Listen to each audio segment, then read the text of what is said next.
In a brutal world ruled by swords, sorcery, and vengeance, only one warrior stands above the rest, forged in pain, driven by revenge, and destined for greatness.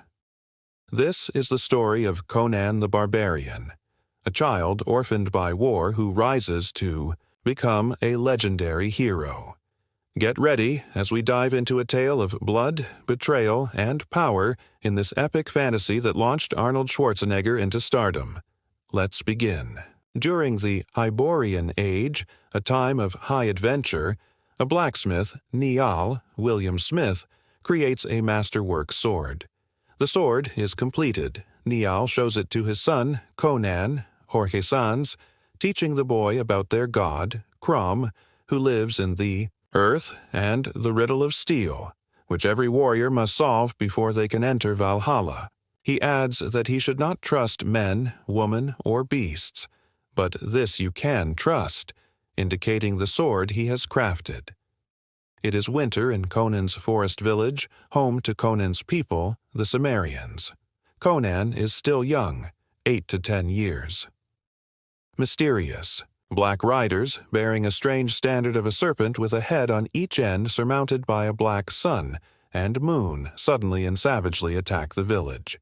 The villagers fight bravely, but they are not soldiers and do not last long. Niall kills several of the attackers but eventually felled by the group's attack dogs. As the brutal attack winds down, Conan's mother, Maeve, Nadiuska, is the only adult still alive. She stands guard over Conan with her own sword, holding the little boy's hand. The leader of the attackers, Thulsa Doom, James Earl Jones, a mysterious black man with straight hair and piercing blue eyes, approaches the pair with his two hulking lieutenants, Rexor Ben Davidson and Thorgrim Sven Ol Thorson. Maeve stands her ground bravely but is hypnotized by the piercing eyes of Doom. Doom, having taken Niall's sword from Rexor, suddenly wheels and beheads Conan's mother. A grief. Stricken and terrified, Conan watches as Thulsa Doom keeps the sword his father made. Conan and the village children, the only survivors, are led away in chains as slaves while their village burns. Conan and some of the children are sold to a tribe called the Vanir, and join other children at a gigantic outdoor grain mill called the Wheel of Pain. They begin pushing the spokes of the wheel, and time passes quickly. The child, Conan, becomes an adult, Arnold Schwarzenegger, and the camera pans out to show that he is now the only one left pushing the wheel. Conan has become enormously muscular by the time the mill is shut down, and he is led away in chains. Conan is purchased by a large red-haired warrior, Luis Barbu, who employs him as a pit fighter.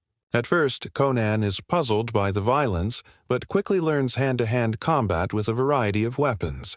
He becomes a champion, winning much gold for his master. His master then takes him to the Far East, where he is trained in all manner of combat skills, weaponry, and philosophy.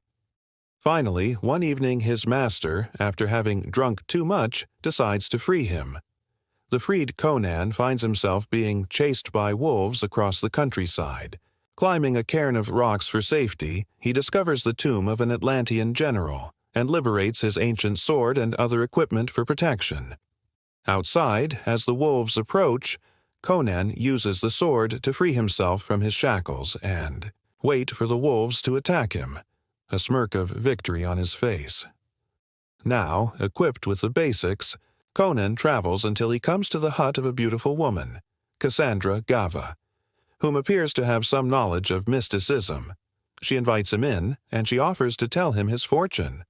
Conan says that he's looking for a standard, a symbol, of a single serpent with two heads that face each other on a sun-like disk. Later, while they make love, she cries out that Conan will find the symbol in the land of Zamora. Moments later, she shapeshifts into a demon, and Conan is forced to throw her into the fire.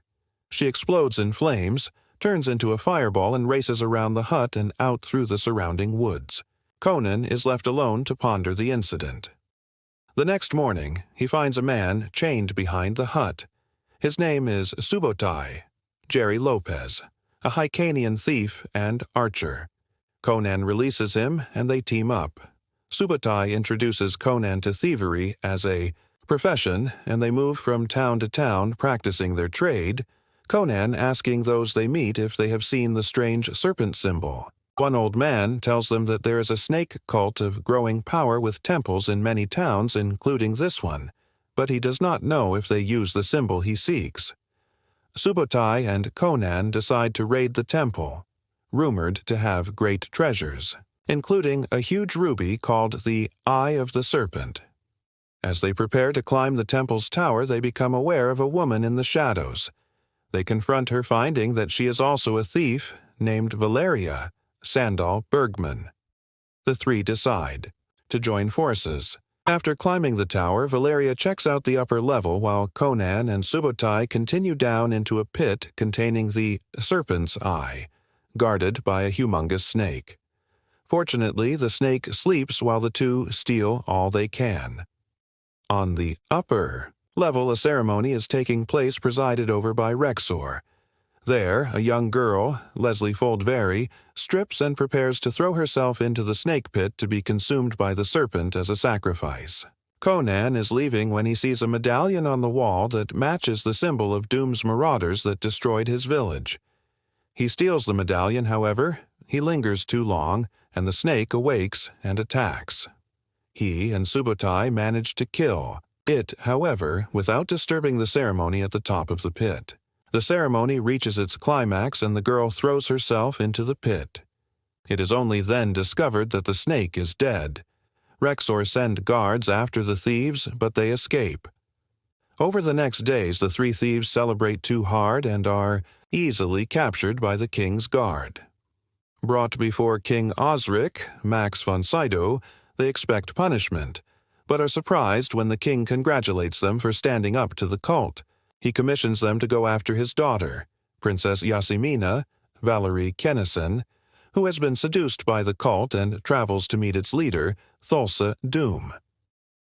Valeria, who has fallen in love with Conan, does not want to risk their current happiness and advises against going after the princess. She awakens the next morning to find Conan gone. He travels alone to find Doom, not just to rescue Yasemina, but also to avenge the murders of his parents and clan. Conan travels to Thulsa Doom's Mountain of Power temple in the east. Before he arrives, he comes to a sacred place with many standing, stones attended by an old wizard, Akiro, Mako. They quickly become friends, and the wizard warns Conan of Doom's power. Conan disguises himself as a follower and goes to the Temple of Set. The temple consists of a massive set of steps up the side of the mountain leading to an ornate entrance into caves that honeycomb the peak. Stealing a priest's robes, he gets as close as the steps before one of the guards recognizes the medallion he carries as being stolen. Thorgrim and Rexor seize Conan, beat him, and drag him before Thulsa Doom, who chides him for stealing the Eye of the Serpent and killing the great snake, a pet of Rexor's. Conan angrily replies that Doom killed his parents, but Doom did so much killing as a young man that he does not really remember the incident.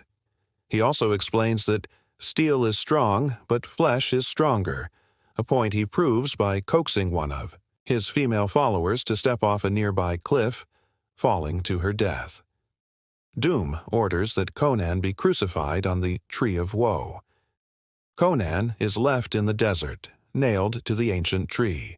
He is nearly dead when he is finally rescued by Subotai. Subotai and Valeria take him to Akiro for healing. The wizard paints Conan with the script of an ancient language and several symbols, and tells them that on this night, the spirits of the underworld will come and try to take Conan's spirit back with them. Valeria says that she will fight them. Akiro warns that the gods will extract a heavy price for defying them in such a manner, but Valeria tells him she is willing to pay it. They successfully fight off the spirits, saving Conan. Conan finds that the Doom's Mountain has cave entrances on the far side connecting with the interior of the temple. The three paint themselves with warrior camouflage and enter the temple through the rear, quietly killing the guards. They work their way to the throne room where an cannibalistic orgy is in progress. The participants are also eating a green stew made of human flesh. They set the drapes on fire and attack, creating chaos in the throne room. Rexor recognizes Conan and attacks him with a double-bladed axe. He is soon joined by Thorgrim, wielding a large war hammer.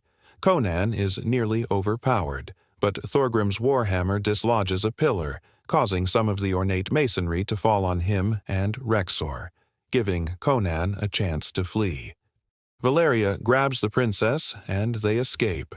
The girl is unwilling to leave, however, and Conan is forced to carry her on his shoulders. He is unable to kill Doom, who has changed himself into a giant snake and escaped the throne room through a small tunnel. The thieves get to their horses and ride away with the princess. Doom, back in human form, arrives at the rear entrance with Rexor and Thorgrim, swearing revenge. Using an enchanted snake as a poison arrow, Doom manages to mortally wound Valeria in the leg at a great distance. She tells Conan about Akiro's earlier warning of paying the gods, then dies in his arms. Back at the place of the standing stones, Conan burns Valeria's body in a warrior's funeral. Yasmina is tied to a nearby rock and she shouts to Conan that the funeral pyre will be seen by Doom and he will attack. Conan smiles as if he wants Doom to come to him. At the place of the scared standing stones, Conan, Akiro, and Subotai prepare a defense. They set booby traps around the stones and place defensive spikes. Conan finally prays to his god, Crom, asking him to remember that today, two will stand against many, and that if Crom doesn't wish to help Conan, so be it. Doom comes with his lieutenants and a horde of men. He stands on a distant hillside and watches the battle. Despite being outnumbered, Conan and Subotai dispatch most of his troops. Thorgrim is killed by one of Conan's elaborate traps. As he watches Thorgrim die, Rexor, wielding Niall's sword, attacks and nearly kills Conan. He is about to deliver a killing blow when a Valkyrie-like figure intervenes, then asks Conan if he wants to live forever. It is the ghost of Valeria, dressed in shining armor. She has fulfilled a promise she made to Conan that she would come back from the dead, if necessary, to fight by his side. Reinvigorated, Conan finally slays Rexor, breaking his father's sword. Seeing that his men have lost, Doom decides that if he cannot have Yasmina, nobody will, and prepares another enchanted snake arrow to kill her despite the girl's desperate pleas. Subotai, however, races up the hill and is able to block the snake with his shield at the last moment. Doom rides off, and Yasmina now appears to be free of his indoctrination. The scene switches to the mountain temple where Doom is conducting a night ceremony. Throngs of his followers stand on the temple steps holding lit torches. Conan appears, behind Doom. When Doom sees him, he tells Conan that he cannot kill him because Doom is the only purpose Conan has in his life. For a moment, Conan is taken in by Doom's enchanted voice and hypnotizing stare like his mother was years before, but then breaks free from the spell and beheads Doom with the hilt of Niall's broken sword. He holds Doom's head up to the crowd, and then tosses it down the steps. Seeing that their leader was not immortal as they thought, the crowd, now free of Doom's spell, douses their torches in the temple's pool and all quietly depart. Conan sits on the steps of the temple, alone, thinking about what to do next. He throws a burning oil lamp into the temple, setting it ablaze, and returns Yasmina to her father. Akiro speaks, telling us that Conan will have many adventures. The scene switches and we see an older Conan sitting on a throne. A text crawl informs us Conan will one day become a king by his own hand, but that this is a story for another day. From a slave to a gladiator, from a wanderer to a warrior, Conan's journey is one of strength, survival, and unrelenting vengeance. Conan the Barbarian is more than just a fantasy tale. It's the birth of a legend. If you enjoyed this, Recap: don't forget to like, comment, and subscribe for more epic movie breakdowns. And remember, what is best in life? To crush your enemies, see them driven before you, and hear the lamentations of their women.